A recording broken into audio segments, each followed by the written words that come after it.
Hoy nos sumergimos en un torbellino político que conecta Caracas con Washington. La extensión de la licencia de Chevron en Venezuela, la sorpresiva renuncia de Mauricio Claver Carone y una batalla de poder dentro de la administración de Donald Trump. En el centro de todo, Marco Rubio, el ideológico secretario de Estado, y Richard Grenell, el pragmático negociador de Trump. Pero no están solos. Figuras como Elon Musk, Scott Bessent, Tulsi Gabbard y los congresistas cubano-americanos Rick Scott, Mario Díaz Balart, Carlos Jiménez y María Elvira Salazar juegan roles clave. ¿Por qué nos importa? Esto va de petróleo, elecciones venezolanas este 25 de mayo, incluyendo la controvertida elección del gobernador de Guayana Esequiba y la influencia de Estados Unidos en América Latina. Mientras Venezuela lucha por su futuro, Trump enfrenta un equipo dividido. ¿Podrá unificar a sus pesos pesados o veremos más rupturas? Extensión de la licencia de Chevron. ¿Salvavidas económico o jugada geopolítica? El 20 de mayo de 2025, Estados Unidos extendió la licencia de Chevron para operar en el país hasta el 26 de julio de 2025. La Oficina de Control de Activos Extranjeros, OFAC, aún no ha emitido el documento oficial. Como señaló Pedro Palma, expresidente de la Cámara Venezolano-Americana y conocido lobista de la facción dura, alimenta especulaciones entre republicanos intransigentes como Marco Rubio y sus aliados cubano-americanos de que la licencia podría ser revocada. El comentario de Palma refleja una narrativa de esperanza para sus seguidores, aunque podría ser una forma de negación ante la realidad de la extensión. Chevron produce entre el 20 y el 25% del petróleo venezolano, que genera más del 90% de los ingresos en divisas del país. Sin esta extensión, la economía colapsaría, afectando desde la gasolina hasta los alimentos. El secretario de Energía, Scott Bessent, junto a Richard Grenell, fue clave en esta decisión, aprobada por OFAC para estabilizar el mercado petrolero y negociar con el gobierno de Venezuela. Sin embargo, esto no resuelve problemas estructurales como la corrupción o la infraestructura en ruinas. En las elecciones del 25 de mayo, todos los candidatos del PSV, Unión y Cambio, Un Nuevo Tiempo y partidos minoritarios apoyan la extensión de la licencia de Chevron, esperando que motive a los votantes. Pero los abstencionistas, que prefieren sanciones duras contra el gobierno de Venezuela, la ven como una concesión inaceptable. Ahora, hablemos de los aliados de Venezuela. Hay tres jugadores globales observando.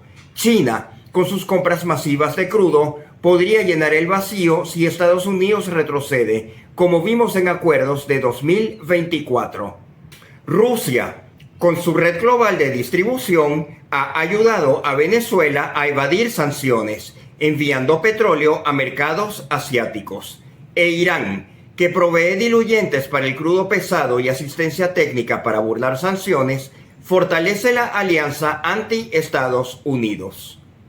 Rusia, con su red global de distribución, ha ayudado a Venezuela a evadir sanciones, enviando petróleo a mercados asiáticos. E Irán, que provee diluyentes para el crudo pesado y asistencia técnica para burlar sanciones, fortalece la alianza anti-Estados Unidos. Estos tres países no solo apoyan económicamente a Venezuela, sino que desafían la influencia de Washington en la región. ¿Es esta extensión un salvavidas o una jugada geopolítica que beneficia a los rivales de Estados Unidos? Renuncia de Claver Carone, decisiones personales o choques políticos. Pasemos a un giro que sorprendió a muchos. La renuncia de Mauricio Claver Carone, enviado especial de Trump para América Latina. El 11 de mayo de 2025, Claver Carone anunció su salida, oficialmente por un límite de 130 días para empleados especiales sin confirmación del Senado. Pero hay más. Informes como uno de la política online hablan de fuertes diferencias con Marco Rubio, su amigo de 20 años. ¿Cuáles fueron esas diferencias? Claver Carone, un halcón en política exterior, abogaba por sanciones más duras contra Venezuela y Cuba, mientras Rubio, con 4 roles en la administración, parece haber moderado su enfoque para alinearse con Trump. Estas tensiones surgieron en debates sobre negociar con el gobierno de Venezuela, donde Claver Carone se inclinaba por la presión máxima, pero también mostró simpatía por el pragmatismo de Richard Grenell. Por ejemplo, Claver Carone confirmó las reuniones de Grenell con Maduro para liberar detenidos, mostrando una coordinación efectiva. Su salida a Miami, al sector privado, debilita la postura dura de Rubio y podría ser un movimiento estratégico para forzar a Rubio a trabajar con Grenell. Claver Carone insiste en que mantiene una excelente relación con Rubio y Trump, pero las diferencias políticas son evidentes. ¿Fue una salida planeada o un choque inevitable? Esto sacude la dinámica de poder en Washington. Musk versus Rubio, otro frente de batalla. No solo Claver Carone, Rubio también chocó con Elon Musk, el magnate que lideraba Dodge, el departamento de gastos del gobierno. En marzo de 2025, Musk y Rubio discutieron frente a Trump por los recortes propuestos por Dodge, que Rubio veía como perjudiciales para su agenda de seguridad nacional. Musk, conocido por su estilo disruptivo, renunció tras el enfrentamiento, dejando claro que no toleraría restricciones. Este choque, reportado por ABC News, dañó la imagen de liderazgo de Rubio, especialmente entre sus aliados cubanoamericanos de Florida. Hablemos de ellos. Rick Scott, senador, ha sido un pilar para Rubio, empujando sanciones contra Venezuela y criticando cualquier negociación que legitime al gobierno de Maduro, como vimos en su apoyo al Bolívar Act. Pero no ha dicho una palabra sobre la extensión de Chevron, enfocándose en huracanes y seguridad fronteriza. Mario Díaz Balart, representante, comparte la línea dura de Rubio, copatrocinando leyes para restringir comercio con Venezuela. Él también guarda silencio sobre Chevron, hablando de Cuba y veteranos. Carlos Jiménez, otro representante, vincula la crisis venezolana a la seguridad de Estados Unidos, destacando el tren de Aragua, pero evade el tema Chevron, prefiriendo infraestructura. Y María Elvira Salazar, una defensora de la democracia venezolana, critica negociaciones con Maduro, pero se centra en educación y pequeños negocios, no en la noticia de Chevron. ¿Por qué importa este silencio? Venezuela es central para estos congresistas, pero evitar el tema sugiere cautela para no contradecir a Trump o Grenell, debilitando el liderazgo de Rubio. El incidente con Musk, combinado con este silencio, muestra a Rubio luchando por mantener autoridad en un equipo fracturado. Rubio versus Grenell, una lucha de visiones. Ahora, al corazón del drama, Marco Rubio contra Richard Grenell, un enfrentamiento que define el rumbo de la política de Estados Unidos en América Latina. Rubio, con 4 roles: secretario de Estado, asesor interino de Seguridad Nacional, administrador de USAID y archivista, es el estratega ideológico de Trump. Presiona por sanciones y cambio en Venezuela, como su demanda para liberar a 11 prisioneros políticos, incluyendo al argentino Nahuel Gallo. Grenell, en cambio, es el negociador pragmático, logrando la extensión de la licencia de Chevron y la liberación de detenidos como Joe St. Clair, un estadounidense que volvió a casa tras negociaciones con el gobierno de Venezuela. Scott Bessent, Como secretario de Energía, jugó un rol crucial junto a Grenell, asegurando que OFAC aprobará la extensión para mantener la estabilidad petrolera. Este proceso, aún sin documento oficial, refleja la urgencia de Bessent y Grenell por resultados rápidos, contrastando con Rubio, quien, junto a sus aliados cubano-americanos Rick Scott, Mario Díaz-Balart, Carlos Jiménez y María Elvira Salazar, guarda un silencio ensordecedor sobre la extensión. Estos 5 amigos cercanos con visiones idénticas sobre Venezuela, tras décadas de trabajo conjunto, prefieren no contradecir a Grenell públicamente, lo que resalta su desafío interno. Pero la tensión no termina ahí. Rubio también choca con Tulsi Gabbard, directora de Inteligencia Nacional, quien lidera el Comité Central de Inteligencia, donde Rubio participa como asesor de seguridad nacional. Gabbard desató una tormenta con su informe de abril de 2025, afirmando que el Tren de Aragua, la temida pandilla venezolana, no es responsabilidad del gobierno de Venezuela. Este grupo, involucrado en narcotráfico, extorsión y tráfico humano, es una amenaza regional, y Rubio, junto a Scott, Díaz-Balart, Jiménez y Salazar, insiste en que el gobierno de Maduro lo facilita, fomentando migración a los Estados Unidos y América Latina. La postura de Gabbard, al desvincular al gobierno venezolano, no solo contradice a Rubio, sino que complica la política de Estados Unidos hacia Venezuela, especialmente en temas de migración. Por ejemplo, los vuelos de deportación negociados por Grenell han enviado migrantes venezolanos a terceros países como El Salvador, donde Nayib Bukele los recibe como parte de su lucha contra pandillas. Pero Rubio y sus aliados temen que esto fortalezca al Tren de Aragua, ya presente en El Salvador, aumentando la inseguridad regional y la migración hacia Estados Unidos, particularmente a Florida. El informe de Gabbard debilita los esfuerzos de Rubio para justificar sanciones y deportaciones, minando su credibilidad en el Comité de Inteligencia y alimentando tensiones.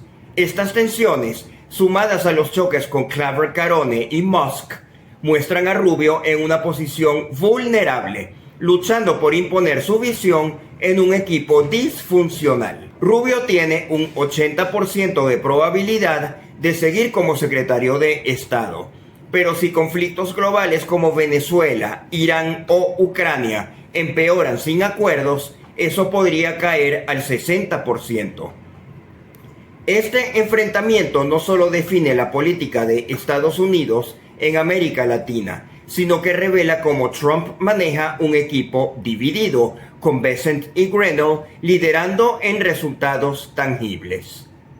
Elecciones venezolanas y reacciones globales. Pasemos a Venezuela, donde las elecciones del 25 de mayo para gobernadores, la Asamblea Nacional y el controvertido puesto de gobernador de Guayana Esequiba están a días de distancia. La extensión de la licencia de Chevron ha proporcionado esperanza económica, y los candidatos desde el PSV, Unión y Cambio, Un Nuevo Tiempo y partidos minoritarios la apoyan, esperando que impulse la participación electoral. Pero los abstencionistas, liderados por figuras como María Corina Machado, quien no se ha pronunciado específicamente sobre la extensión, podrían boicotear, argumentando que fortalece al gobierno de Venezuela. Quien no se ha pronunciado específicamente sobre la extensión podrían boicotear, argumentando que fortalece al gobierno de Venezuela. Todos los aliados de Trump de Florida, incluyendo Rubio, Scott, Díaz-Balart, Jiménez y Salazar, guardan silencio. Nadie refuta las verdades de Grenell, quien negocia con resultados. Quienes pretendían ejercer presión máxima, como Rubio y sus aliados, enfrentan máxima presión ellos mismos. Rubio tiene problemas con Claver Carone, Musk, Grenell y ahora Tulsi Gabbard. Implora poder y autoridad, pero no logra paz en ningún continente. Internacionalmente, los aliados de Venezuela, Irán, Rusia y China, juegan roles clave. Irán, con su cooperación en diluyentes y tecnología para evadir sanciones, podría beneficiarse si un acuerdo nuclear con Estados Unidos alivia restricciones, permitiendo más comercio petrolero con Venezuela. Rusia, con su red de distribución global, ayuda a Venezuela a vender crudo en mercados asiáticos, fortaleciendo su economía frente a sanciones. China, con compras masivas y financiamiento, espera ganar si Estados Unidos retrocede, como vimos en acuerdo de 2024. Las reacciones son mixtas. Algunos critican a Grenell por negociar, mientras otros ven la extensión como un alivio económico. Estas elecciones no solo decidirán el futuro de Venezuela, sino que mostrarán si el país puede superar su polarización. ¿Votarán los venezolanos por el cambio o se quedarán en casa? Las 5 etapas del duelo. El desafío emocional de los intransigentes y abstencionistas. Las 5 etapas del duelo que enfrentarían los intransigentes como Rubio, Scott, Díaz-Balart, Jiménez, Salazar y los abstencionistas venezolanos, muchos de los cuales viven en el extranjero y solo están interesados en elecciones presidenciales. Estas etapas, negación, ira, negociación, depresión y aceptación, serán inevitables en los próximos días y la próxima semana, especialmente tras las elecciones del 25 de mayo, que se espera sean exitosas, incluyendo la elección del gobernador de Guayana Esequiba, un resultado que ni Estados Unidos ni los abstencionistas desean.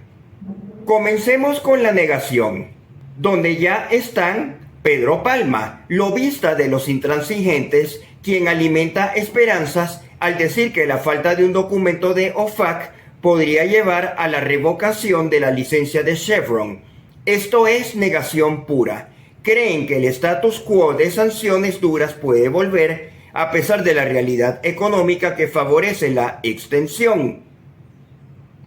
Los abstencionistas, muchos no registrados para votar en Venezuela porque viven en el extranjero, como los que no forman parte de distritos como el de María Elvira Salazar en Florida, también niegan la relevancia de estas elecciones regionales, enfocándose solo en un cambio presidencial que parece lejano. Luego viene la ira, que surgirá este fin de semana cuando las elecciones avancen sin contratiempos. Los intransigentes, frustrados por no poder detener la extensión de la licencia de Chevron, dirigirán su enojo hacia Grenell y Bessent, mientras los abstencionistas culparán al gobierno de Venezuela por legitimarse con la elección de Guayana Esequiba, un territorio en disputa que consideran una provocación. La negociación llegará el lunes 26 de mayo 2025, cuando las nuevas autoridades asuman sus cargos. Los intransigentes podrían presionar a Trump para endurecer sanciones o modificar la licencia de Chevron, mientras los abstencionistas, sintiéndose marginados, podrían intentar organizar protestas o campañas en el extranjero, esperando recuperar influencia. La depresión seguirá a mediados de la semana, cuando la realidad de un gobierno venezolano fortalecido por las elecciones y el petróleo de Chevron se haga innegable. Los intransigentes, como Rubio y sus aliados, sentirán que han perdido terreno en su lucha de décadas, mientras los abstencionistas, especialmente los expatriados sin voz en estas elecciones, enfrentarán desesperanza al ver que su visión de cambio presidencial no avanza. Finalmente, la aceptación llegará para algunos a finales de la próxima semana, cuando no quede otra opción que adaptarse a la nueva realidad. Sin embargo, muchos abstencionistas enfocados en elecciones presidenciales podrían permanecer en depresión, sintiéndose desconectados de Venezuela, Como servicio público, estas personas necesitarán apoyo psicológico o psiquiátrico para manejar este duelo, ya que la pérdida de su visión política puede ser devastadora. Este proceso emocional no solo afecta a los individuos, sino que redefine el panorama político para Venezuela y sus críticos en los Estados Unidos. Conclusión. ¿Qué nos deja este torbellino? La extensión de la licencia de Chevron, liderada por Bessent y Grenell, mantiene a Venezuela a flote, pero aviva un incendio en el equipo de Trump. La renuncia de Claver Carone, los choques de Rubio con Musk, Grenell y Tulsi Gabbard y el silencio del gabinete, nadie refuta a Grenell, muestran una administración dividida, mientras Venezuela se prepara para sus elecciones, enfrentando el desafío emocional del duelo para los intransigentes y abstencionistas. Irán, Rusia y China observan, listos para capitalizar cualquier paso en falso de Estados Unidos. Rubio, implorando autoridad, enfrenta un mundo sin paz. ¿Podrá Trump equilibrar ideología y pragmatismo? La respuesta está en el aire. ¿Sobrevivirá Rubio? Ya tenemos el caso de uno de sus grandes amigos, Mike Waltz, quien fue despedido por Donald Trump por alinearse peligrosamente con los intereses de Israel. Y como consolación fue relegado a la Embajada de los Estados Unidos en las Naciones Unidas. Si Marco Rubio es despedido de la Secretaría de Estado, pudiese conservar su labor actual como archivista de los documentos públicos de los Estados Unidos o como asesor de seguridad nacional o como director interino de USAID. De modo que Marco Rubio tiene garantizado su futuro laboral en el Poder Ejecutivo de los Estados Unidos, independientemente que siga siendo secretario de Estado o sea removido de ese cargo, tal como ocurrió con Mike Waltz, por alejarse de las directrices de Donald Trump, tal como está ocurriendo ahora.